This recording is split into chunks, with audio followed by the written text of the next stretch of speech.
Waalaikumsalam warahmatullahi Assalamualaikum wabarakatuh. Selamat warahmatullahi pagi, wabarakatuh. selamat pagi. Makasih atas kesempatan yang diberikan kepada saya.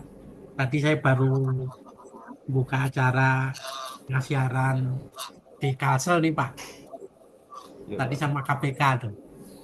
Oke. Jadi pertama kita masih prihatin ya. PBJ masih menjadi paling banyak kedua yang dikorupsi, gitu ya. Bahkan beberapa kabupaten kota masih kena OTT KPK ya. Eh, Hasil pengadaan kita sekarang ini diprotesin karena kualitasnya katanya jelek gitu ya. Kemudian di samping tidak efisien, itu kita prihatin, tidak efektif, tidak efisien, hasilnya jelek gitu ya. Nah, terus ada problem pemenuhan SDM di bidang pengadaan yang bersertifikat gitu ya. Karena di beberapa daerah kekurangan gitu Pak. Tapi ada juga yang kemarin ada yang protes ke saya sudah bersertifikat Pak, tapi nggak dipakai. Saya sudah bersertifikat Pak, tapi nggak dipakai, nggak dimaksimalkan itu katanya. Mana yang protes di Papua tuh. Jadi yang bersertifikat malah nggak dijadiin apa pokmil, nggak dijadiin apa tuh pejabat pengadaan, tapi dan PPK gitu ya. Nah ini untuk mengatasi masalah tadi, kita ada strategi dan kita udah sepakat dengan KPK karena konsolidasi pengadaan itu ini sudah kita praktekkan di banyak tempat, baik di kementerian, lembaga maupun di kabupaten kota. Hasilnya cukup mencengangkan. Hasilnya rata-rata efisien di atas 30%. Itu efisien hasil ya, belum efisien tenaga, waktu, dan biaya, biaya proses gitu ya. Jadi tadi saya pengen meluruskan, konsolidasi itu tidak hanya menyatukan paket. Banyak paket terus di tender bersama, enggak. Konsolidasi itu jenisnya macam-macam. Bisa purchase bersama, bisa kontrak bersama, bisa tender bersama, dan yang lain-lain gitu ya. Nanti kita apa kita kasih pembelajaran tuh dengan konsolidasi kita apa bisa lebih efisien, lebih efektif dan tidur nyenyak.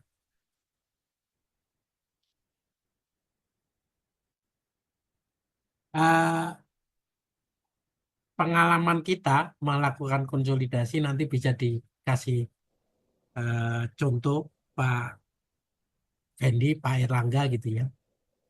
Itu apa berapa tempat baik KL Pemda.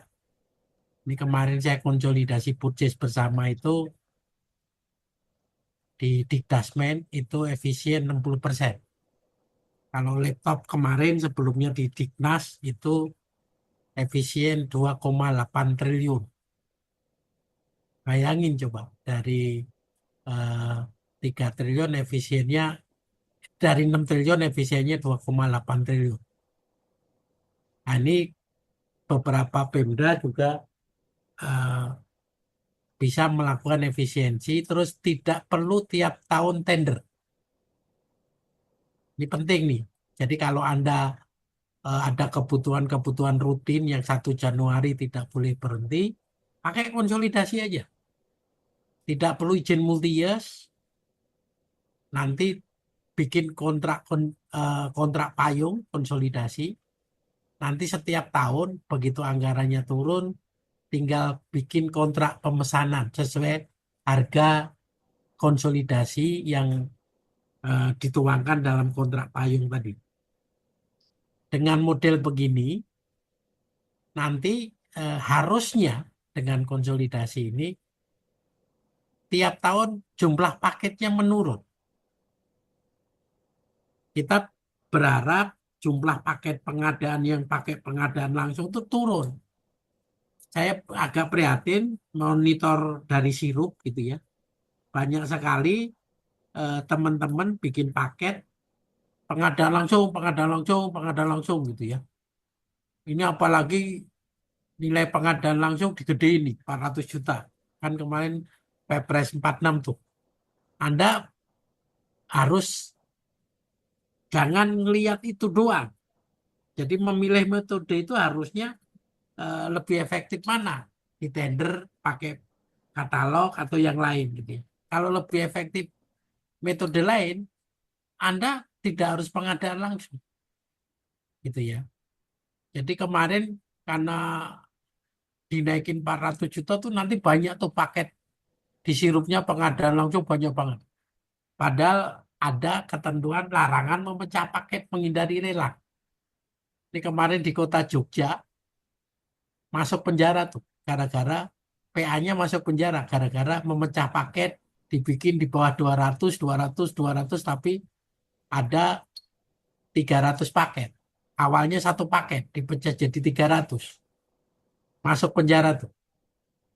Jadi memilih metode itu bukan karena nilai.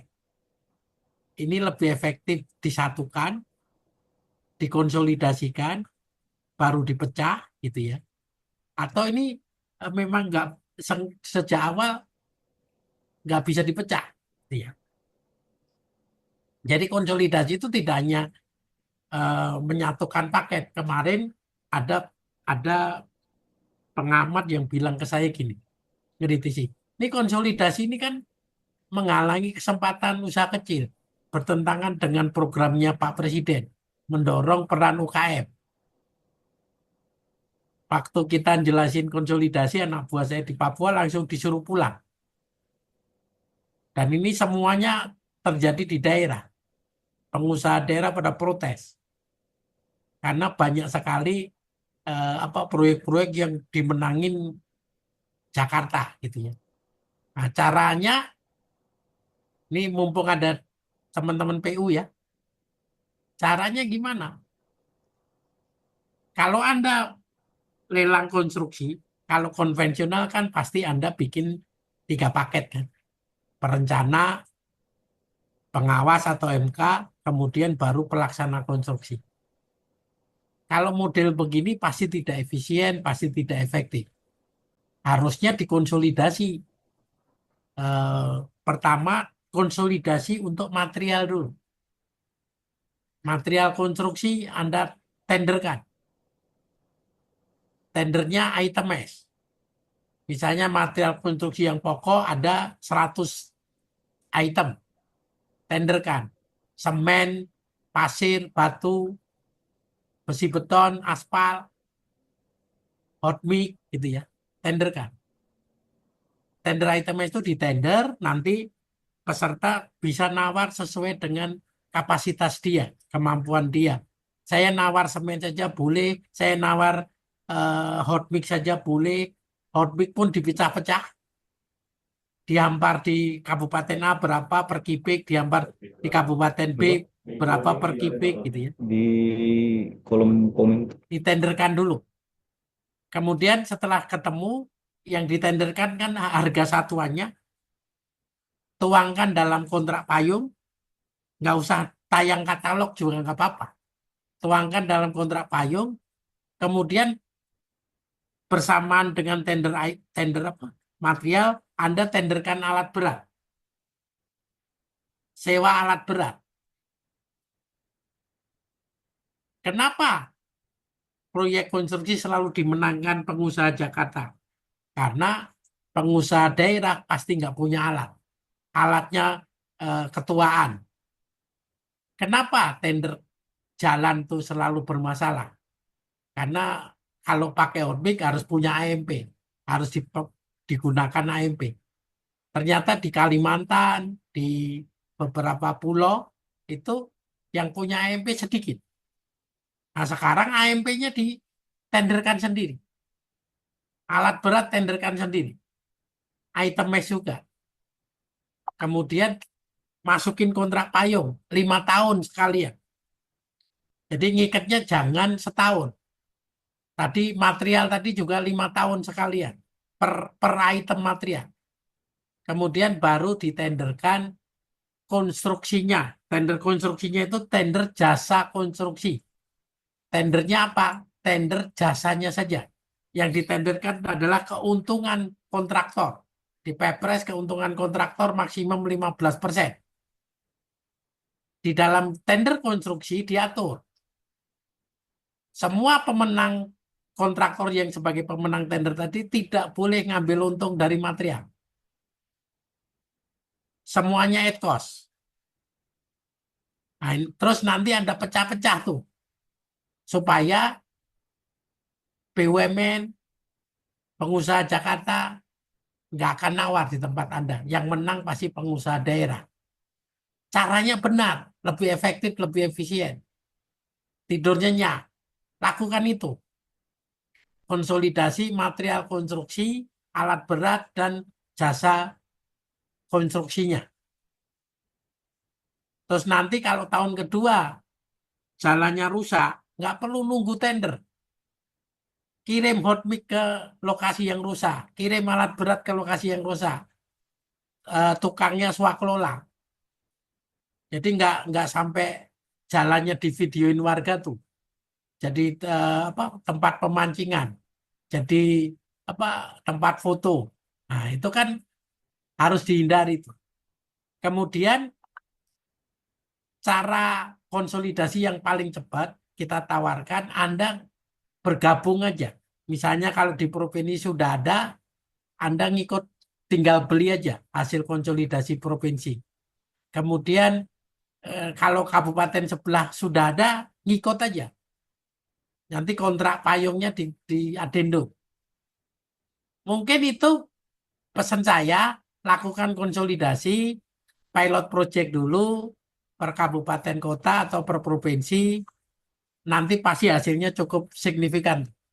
Mungkin itu saja sambutan saya. Mohon maaf, saya langsung pamit karena ada tamu nih.